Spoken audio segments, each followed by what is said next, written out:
Pirang Bicolanong nagdalan kan Firefly labing nauugma asin pigu-orgulyo ang gayon kan pirang lugar sa Bicol na mahihiling sa pelikula. Mantang Department of Tourism laom na makakatabang ang pelikula sa urog pang pagpapauswag kan turismo sa rehiyon.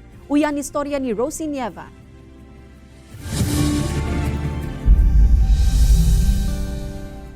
Saruan Firefly sa mga entry kan Metro Manila Film Festival 2023 na pigbibidahan ni Alessandra De Rossi, Ewan Micael Aleta, Dingdong Dantas asiniba pa.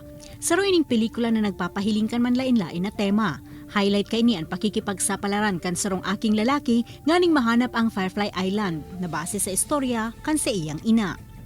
Poon kanal daw nin Pasko, dakol na tao na ang nagruso sa mga sinihan nganing madalan ang nasambitan ng pelikula. Alagad aram daw nindo na naging parte kan magayon na storyang ini ang pirang magagayo na lugar sa Bicol Region. Saro na digdi ang Kagsawa Ruins asin ang pamosong bulkan mayon. Ikinaugmamanini kan mga paratsenda sa lugar, hulita dakulang tabang subot ini sa indang negosyo, urog ng tasyertong mas dakol pang bisita ang mapasyar sa Kagsawa. Napakalaking bagay ito para sa amin. Unang-una, sikat na dati ang Kagsawa. So, lalagyan pa natin na sikat na mga celebrities. So, malaking impact po ito sa amin, lalo-lalo sa mga nagdinegosyo dito. Apor sa Albay, naging sentro man kan drakulang eksena ang pirang lugar sa Sorsogon, arog kan Bulan Port asin Cabao Erosin.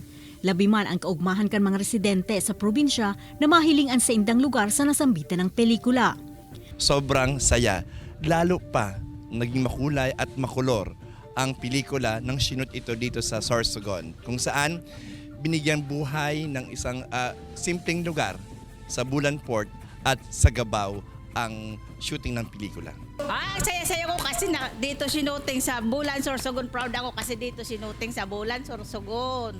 Pigurgulyo man kan Department of Tourism o DOT Bicol na pirming napipili ang rehiyon na maging parte kan mga pelikula arog kan Firefly. Dakulang tabang subot ini sa pagpapauswag kan ekonomiya asin turismo sa rehiyon. And pag nakita natin yung sarili natin doon, nakita natin yung sariling lugar natin, parang nakaka-proud. At yung mga hindi naman taga dito sa atin, nung pag nakita yung mayon, parang na-excite silang gawin yon na, pwede palang puntahan to. Naglalao man ang ahensya na ma-feature pa ang ibang magagayo na lugar sa ibang probinsya.